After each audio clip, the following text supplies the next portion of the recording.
Give me Ecclesiastes 9:9, the Amplified Version.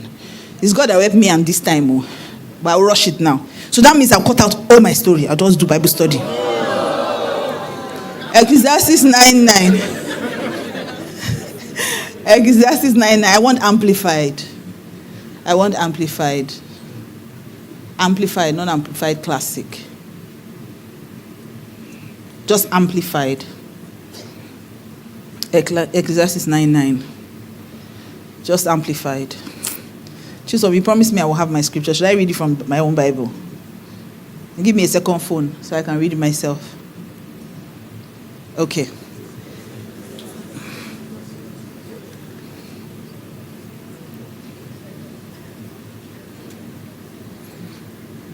Sorry, I was really hoping that they would.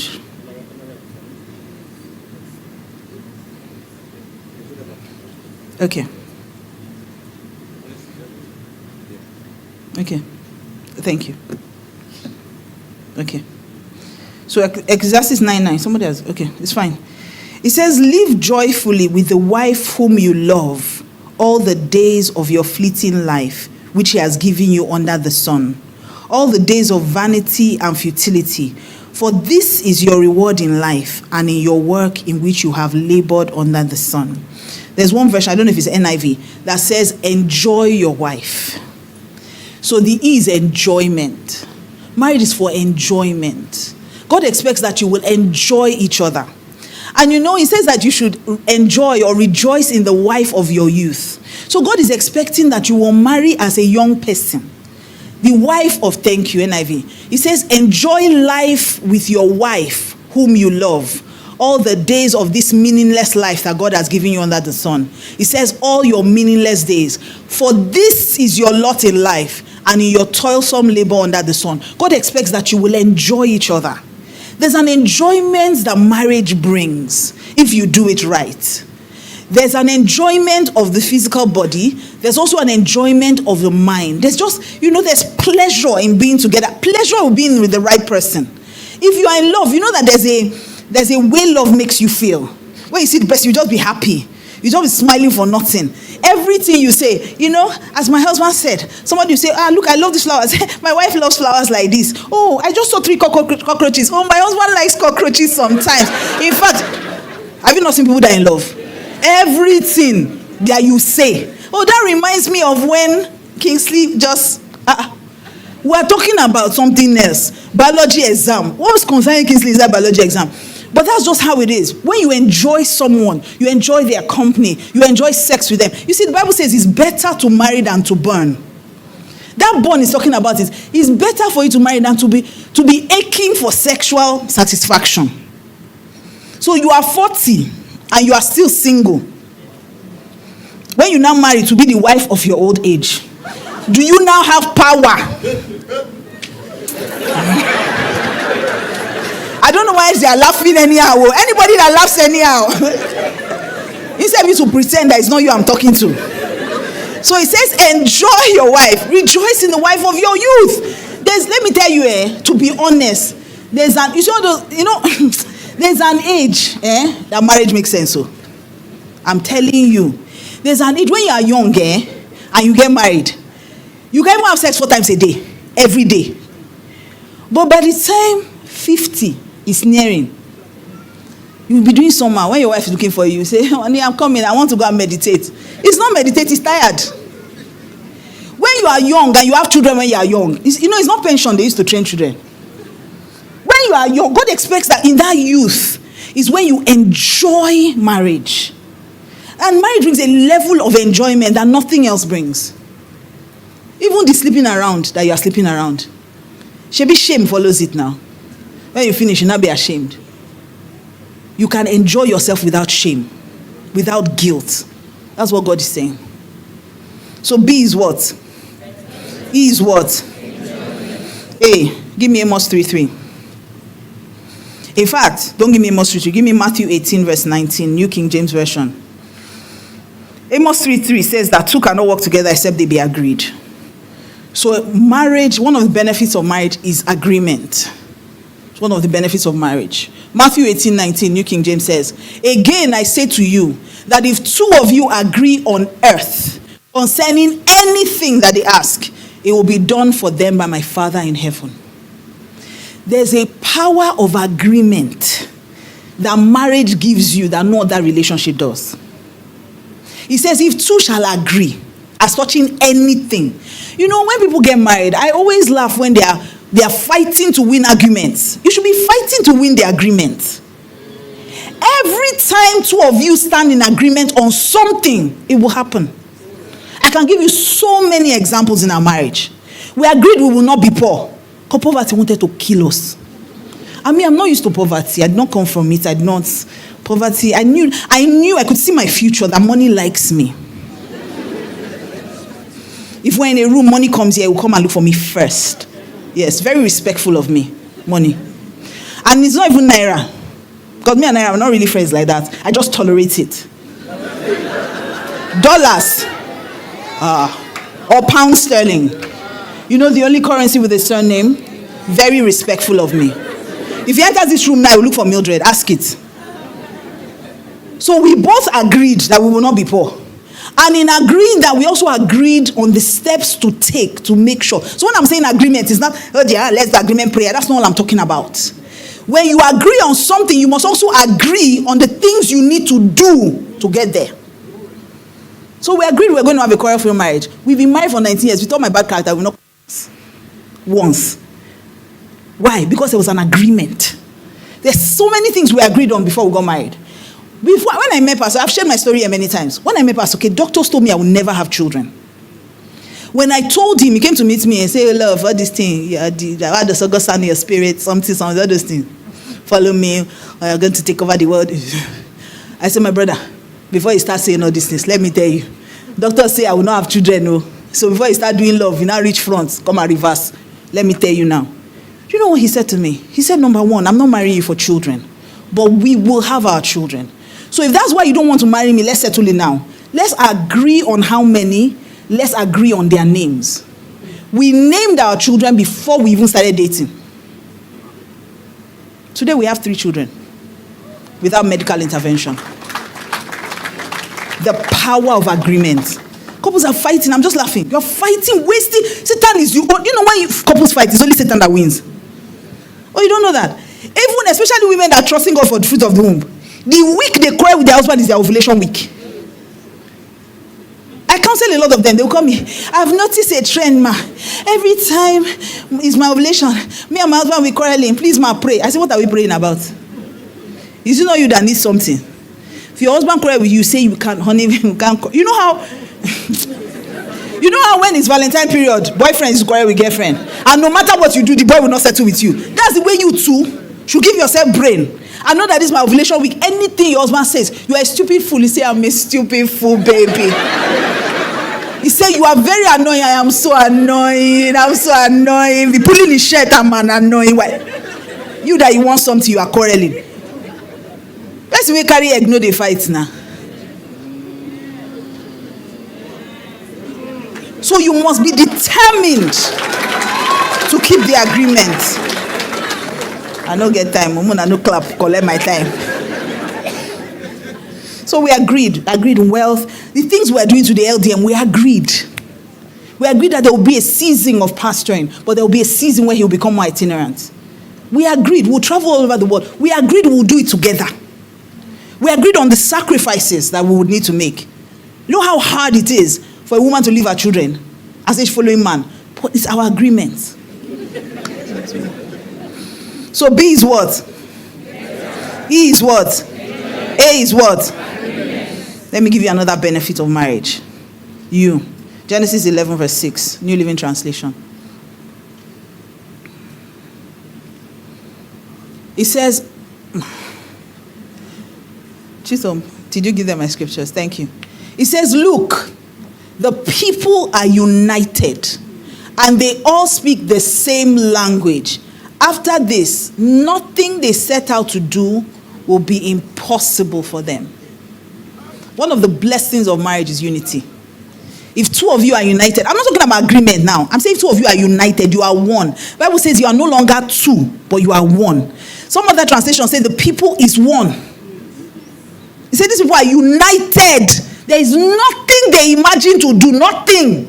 You know, sometimes you need to read the Bible and really read it. How can God say nothing? He didn't say, oh, some things that they imagine to do will not be. He said nothing they imagine to do will be impossible.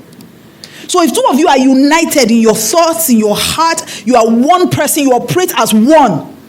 You're not thinking, this is my thing, this is my phone, this is my car. You're not thinking as two different individuals anymore. This unity is talking about walking at a level of covenant. When you start to operate at that level, there is nothing, I guarantee you, nothing you imagine to do that will be impossible.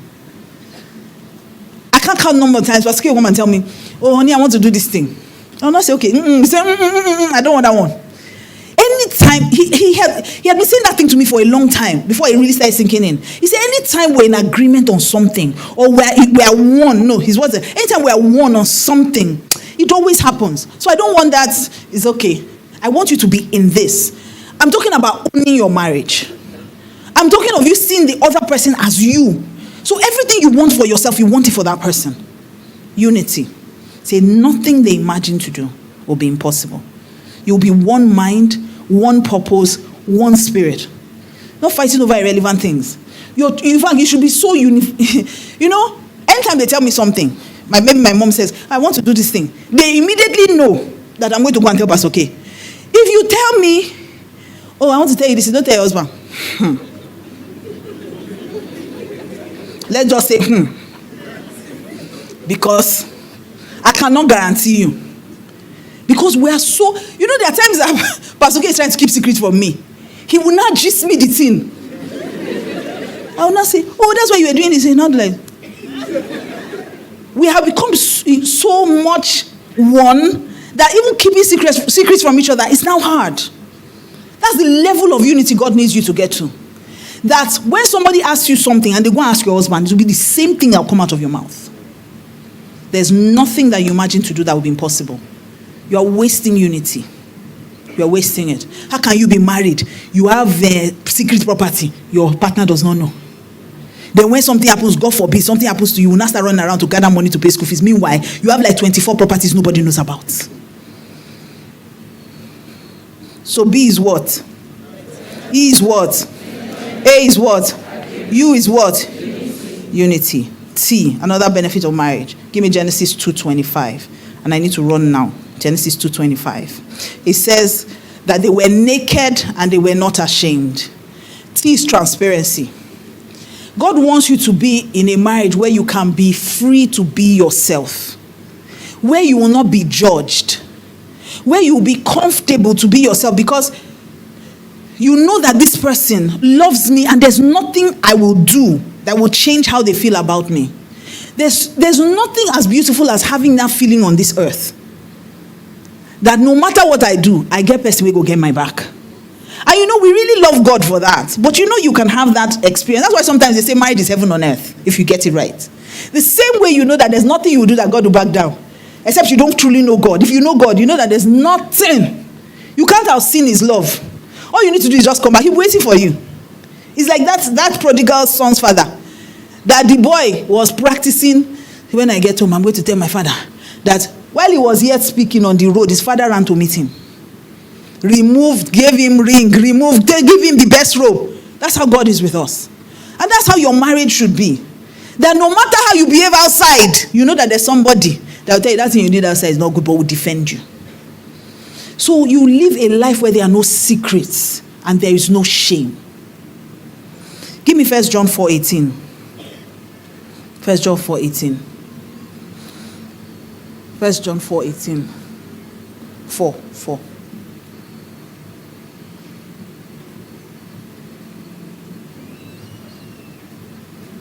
It says, I think it was NLT I wanted, but I'll read this. It says, love never brings fear. Just leave the TPT, don't worry. Just leave that one. I'm sorry, if I should have opened Bible. You see all this new modern age. If we're carrying normal Bible now that I've marked, I will read it. Say, love never brings fear, for fear is always related to punishment. But love's perfection drives the fear of punishment far from our hearts. Whoever walks constantly afraid of punishment has not reached love's perfection. This English, NLT would have been perfect. Because it describes the fact that the only reason why you are afraid is that you have not yet experienced perfect love. See it. Say, such love has no fear. I'm talking about the love that you should have in marriage. It has no fear because perfect love expels all fear. If we are afraid, it is for fear of punishment. And this shows that we have not fully experienced his perfect love. Now, this is talking about our relationship with God, but you can also, the way Apostle Paul will say, but I also speak about Christ and the church, but I'm speaking about marriage. You can also translate it. If you know that no matter what happens, this person will have my back, lying will not be an option in your marriage. So even when you are tempted, say, that girl in my office, you go and tell your wife, that's the first way you know you will not cheat. Sin thrives in secrecy. Adultery happens because the man, when the thing first started, he did not tell his wife. The first day it happened, he did not. A lot of things that became affairs, proper affairs, would have been one night stand. We will know that, that's what we're dealing with. We'll forgive you. Yeah, let's be working on how we'll make it. But the man will say, I got this. And you know that when you say you got this, you don't got it. They say, no, I got this. I wanted to just make sure that I can fix this. I can fix it. You'll be fixing it and be going deeper. If you want to stop cheating on your wife, tell her. Just tell her. If you want to stop cheating on your husband, tell him. The anytime I go to the gym, there's this guy. He's buff. Your husband say, come here. We'll buy weights here. Me too, I'm his trainer. 10, 9, 8, 15. Let's do 3 more reps. He himself will turn to trainer for you. Temptation, they will help you cut the temptation away. But the real problem is that we're not transparent. Marriage, a beautiful marriage gives you transparency. There's no need to lie. There's no need to be afraid. There's no need for sin. Transparency. So B is what? E is what? A is what? U is what? T is what? I, intimacy. Ecclesiastes 4:9-12. I need to rush. Ecclesiastes 4:9-12. Give me 12. Let's just run to 12. 12. It talks about if one is. Oh, no, I'm sorry. Give me 11. I'm sorry. Okay. It says, if two lie down together, they will keep each other warm. But how can one be warm alone? So intimacy. God expects that you will have intimacy in marriage. Someone will cover you. There's a closeness. It talks about physical intimacy, but it also talks about other forms of intimacy. There's spiritual intimacy. Your partner should be the person you are most vulnerable with. You can tell them anything and they can agree with you. They can cover you. That's what intimacy is. Where you are vulnerable enough to let another person into your soul, into your heart, into your deepest, darkest secrets and your deepest desires. So marriage brings intimacy. So B is what? I need you to remember it. E is what? A is what? U is what? T is what? I is what? F. F is friendship. F is friendship. You have a friend for life. Proverbs 27, verse 9-10, Passion Translation says, sweet friendship refreshes the soul and awakens our hearts with joy. For good friends are like the anointing oil that yields the fragrant incense of God's presence. So he says, so never give up on a friend or abandon a friend of your father. For in the day of your brokenness, you won't have to run to a relative for help. A friend nearby is better than a relative far away. So when you have a friend in your home, that's what marriage gives you. Marriage gives you a friend. And you know the funny thing is that there are people that have been your friends for years. They are very annoying, but they are still your friend. Why are you guys still together? Because you are friends. You are friends. A lot of you are not friends with your partner. That's why what they are doing is paining you more than normal. Because that same thing, your friend will do it. You say, guy, that's the way you do not do am again. I don't like him. But if your wife does it, all hell will break loose. You are a mistake. I regret the day I married you. In fact, guy, waiting I do where your friend never do. But it's because you are not friends.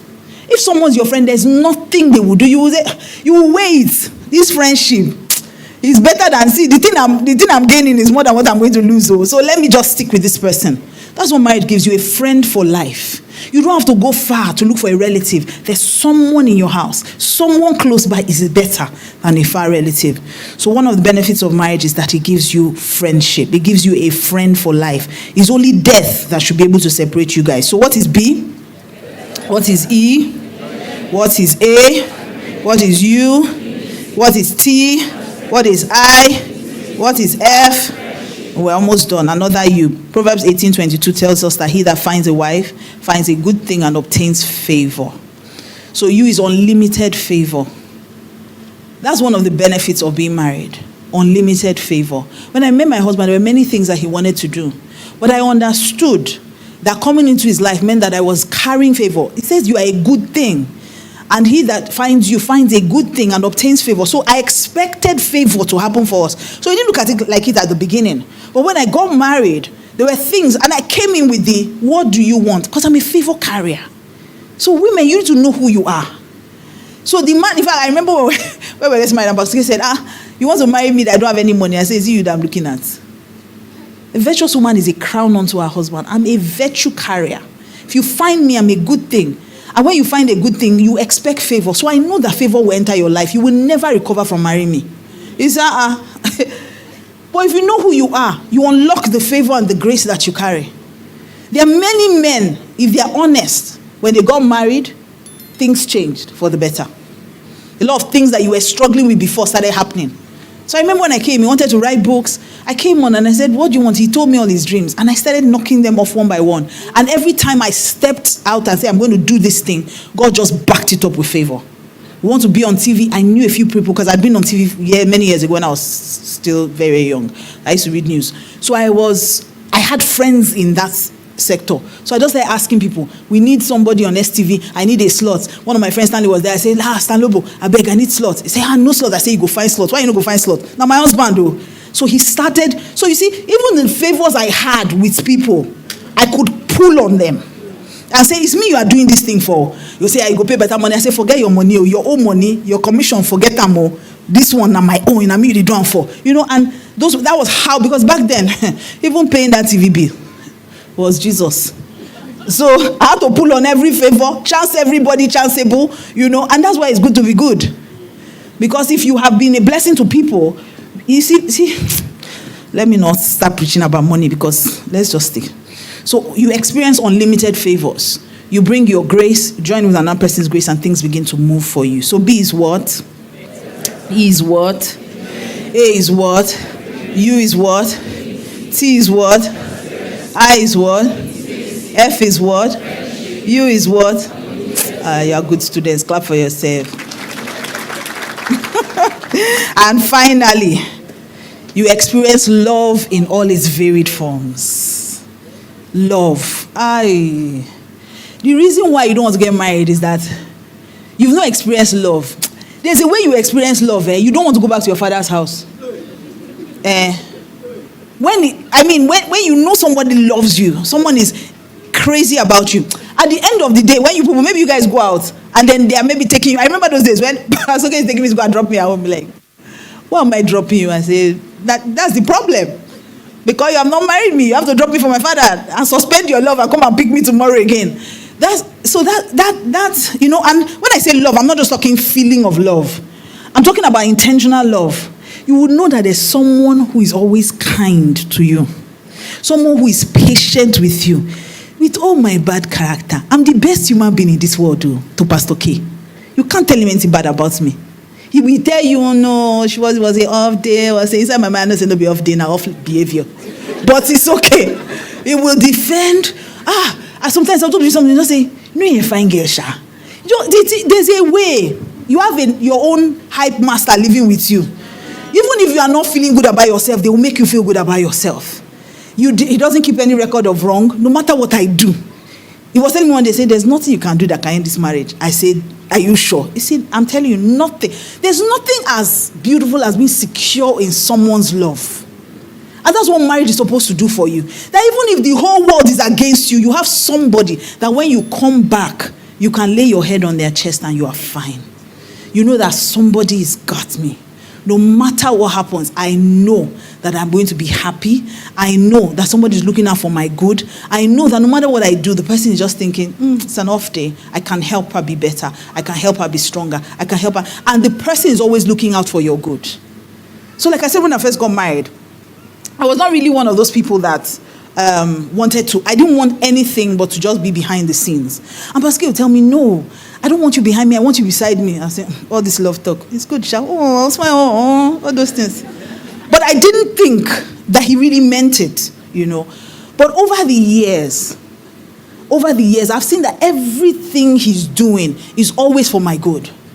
Every time he wants to do something, he's always thinking about, so no, honey, I need you to do this. I'm thinking, I want to write your books. And we're always trying to outdo each other. That's the beauty of love. If both of you are in love, you want to bless each other. You are fighting to bless each other. So I remember, and I'll end with this story. I remember one time, my PA, Chisom, when she first started working with me and moved in, she was living with me at the time. So one of those days, she served Pastor K and I food. And we always try to outdo each other, even in the little things. We're always trying to, oh, no, I love you more, no, you love me more. Always those things that annoy people. So she brought food, and we're eating, right? So we're eating, and then there was one piece of meat left. So Basque said, oh, baby, do you want? I said, no, you can have it. And he said, no, you can have it. I said, no, I mean it, you can have it. No, seriously, baby, you can have it. No. Chisom just said, please, can I have it? Because relationship people.